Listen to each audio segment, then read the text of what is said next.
You're here. The system we know now as the Vigenere cipher was mistakenly named after Blaise de Vigenere, a French diplomat, cryptographer, translator, and alchemist who lived from 1523 to 1596. While Blaise did create a stronger auto key in 1586, the so-called Vigenere cipher was originally described by the Italian Giovan Battista Balasso in 1553. The modern Vigenere cipher is part of a family of periodic ciphers that include variant, Beaufort, and Gronsfeld. It's also commonly used as a basis of the OTP ciphers or one-time pad. While considered unbreakable for several centuries, the famed Charles Babbage figured out a method for solving it during his service in the Crimean War in the 1850s. His method was later attributed to Friedrich Kozitzky.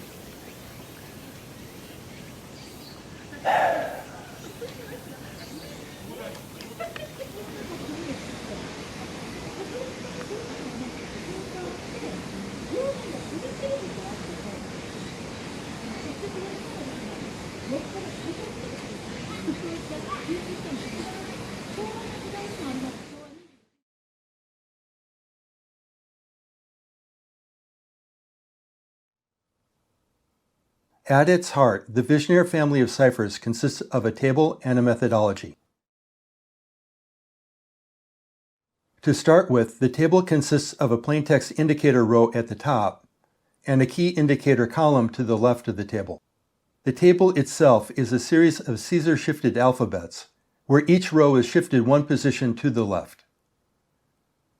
Starting with the granddaddy of the family, Vigenere, the plaintext alphabet indicator is just the list of letters A through Z in ascending order. The key indicator is also just A through Z in ascending order. To create the table itself, place A through Z in ascending order on the first line, and Caesar shift the alphabet one position left for each following line, down to line 26.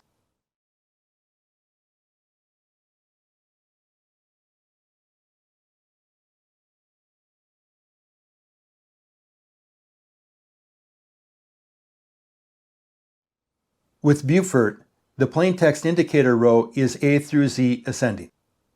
The key indicator starts at Z and goes in descending order to A. And the table is created by writing Z through A in descending order on the first line and Caesar shifting the lines as before.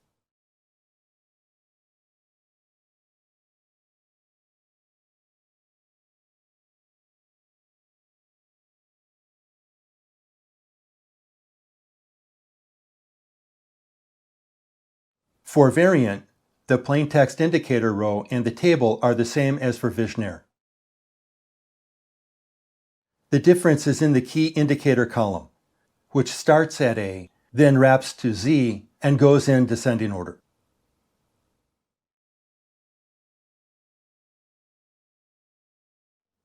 Encryption. Here's where we get our methodology.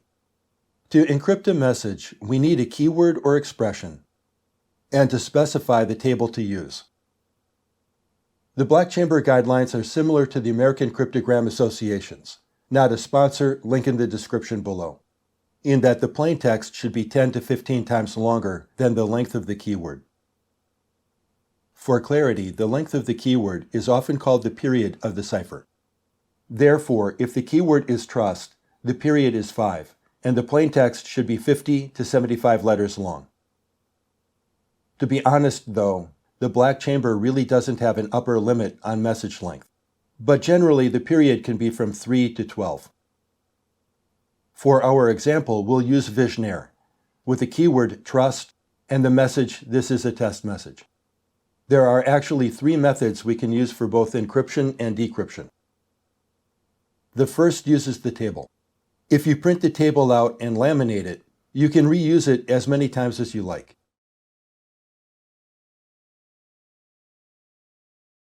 Write out the plaintext message, minus word spaces and punctuation. Then above that, write out the key, repeating it as many times as necessary.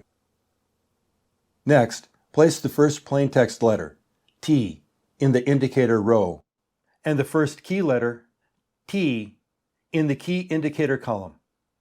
Look for the intersection of the row and column to get the cipher letter. For a plaintext of T and a key of T, write down M. H and R give Y. I and U give C. And S and S give K. Continue this process for the rest of the message.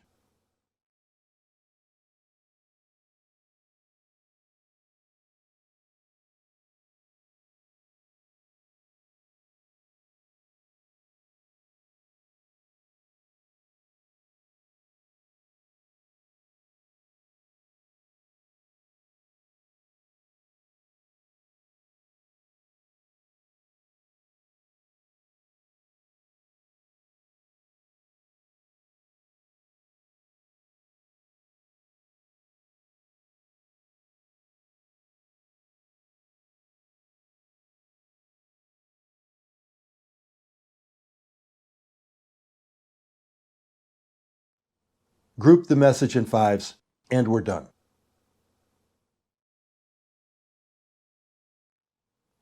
The second method uses a slide or cipher wheel.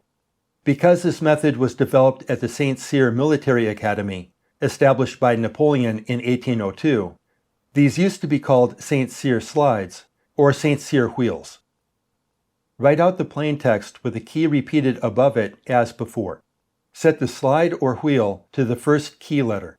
Then encrypt all of the plaintext letters that are under that key letter in the message. That is, using "this is a test message" and "trust" for the key, encrypt positions 1, 5, 6, 10, 11, 15, and 16 with key letter T. Positions 2, 7, 12, and 17 with R. Positions 3, 8, 13, and 18 with U. And positions 4, 9, and 14 with S. This process is just designed to save you the work of changing the slide or wheel settings on every single letter. Note that for Beaufort, you need a separate, specially designed slide. While for Variant, you can use the Vigenere slide, but setting the key positions requires a key to indicator conversion. You can either use a small chart for this, or print the key indicator and the cipher alphabet on 2 rows of the slide or wheel. The third method for encryption is arithmetic. Write the alphabet out as shown, starting with A equals 0. Now C equal K plus P. That is, the cipher letter is the numeric value of the key letter plus the numeric value of the plaintext letter. If the total goes over 25, just subtract 26. For "this is a test message" and the keyword "trust," T is 19, so 19 plus 19 is 38. Minus 26 is 12. Letter 12 is M. H is 7, R is 17. 7 plus 17 is 24, which is Y. I is 8 and U is 20, which is 28. Minus 26 is 2 for the letter C. Finally, S is 18 and S is 18 for 36. Minus 26 is 10, giving us the letter K. And continue.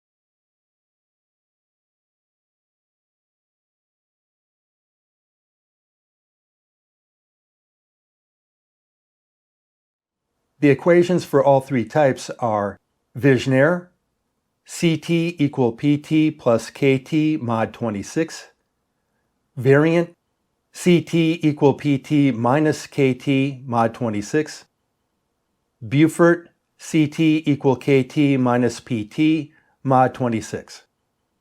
I do have to be honest, I normally do all of my encryption and decryption in software using lookup tables. I have not verified the equations for variant and Beaufort. If you find that they are incorrect and you can offer more reliable equations, please let me know in the comments. Decryption. Decryption for all three family members is the reverse of encryption. First, write out the cipher message minus any spaces. Then write the key across the top of the message. For the table approach, place the key letter in the indicator column of the table. Go across the row until you get to your cipher letter. Then go straight up to the indicator row to obtain the plaintext letter.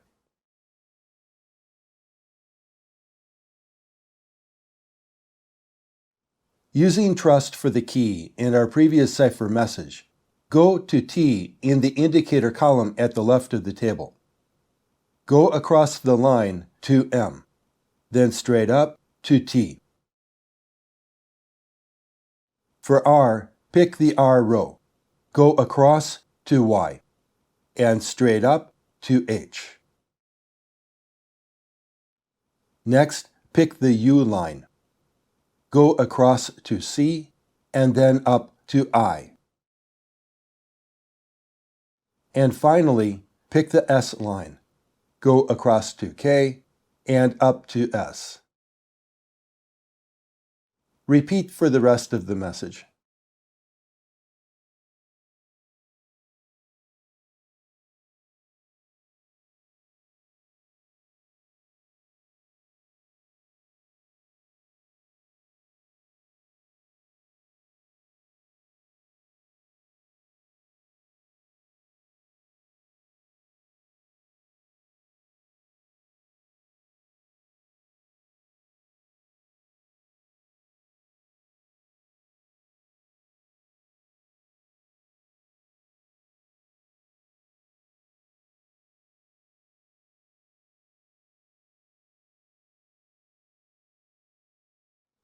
This is a test message. Using the slide or wheel approach, position T under A. Find M on the lower slide. Above it is T.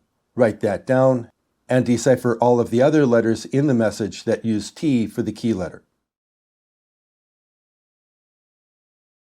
Then set the slide for A equal R, decipher those letters,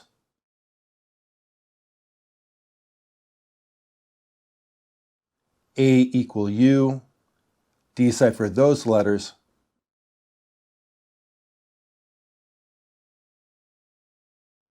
and A equal S, decrypting the message in blocks. And we get this is a test message.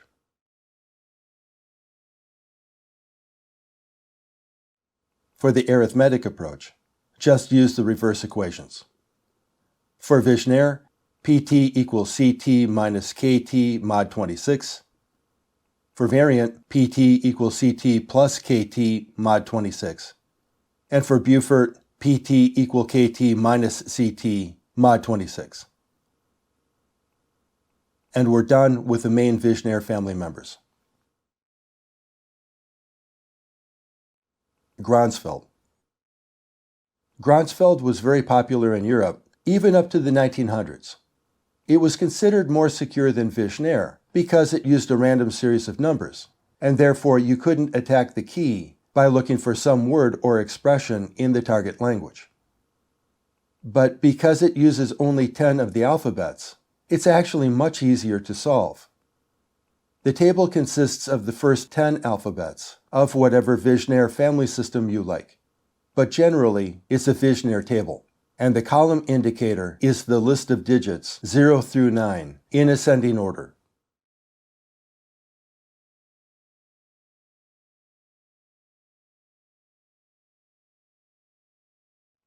Write the key over your message and encrypt or decrypt just as you would normally.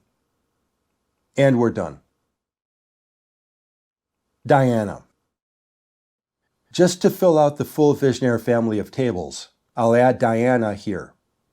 Diana was a communications system used by U.S. Army Special Forces during part of the Vietnam War. It consisted of its own table, where the row and key indicators are both A through Z ascending, while the table itself was Z through A descending, and Caesar shifted. It was used in conjunction with one-time pads. The pads had sequences of random numbers on each of their sheets. You would use the number on the top sheet of the pad, then tear the sheet off and destroy it. One advantage of this table is that the letters form triplets, and if you had two of the letters of any given triplet, you knew immediately what the third one was. The main drawback to Diana was that it was slow, and it was eventually replaced by other systems. By triplets, what I mean is that if you knew two letters, such as the key letter and the plaintext letter, you automatically knew the cipher letter. If the two known letters were the key and the cipher, or the cipher and the plaintext letter, you also knew whatever letter was missing. For example, HIK. If the plaintext letter is I, and the key is K, the cipher letter is H. Or if the key is I and the cipher letter is K, the plaintext is H.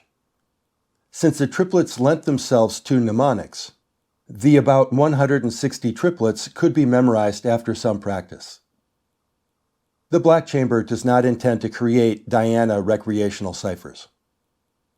If you want to try your hand at solving Vigenere ciphers, I pinned a few practice scripts in the comments below. If you want to see some methods for solving Vigenere, you can join the Black Chamber on Patreon to get access to the next video when it comes out, or wait until it goes public on YouTube sometime later. That's enough for now. See you at the next drop point.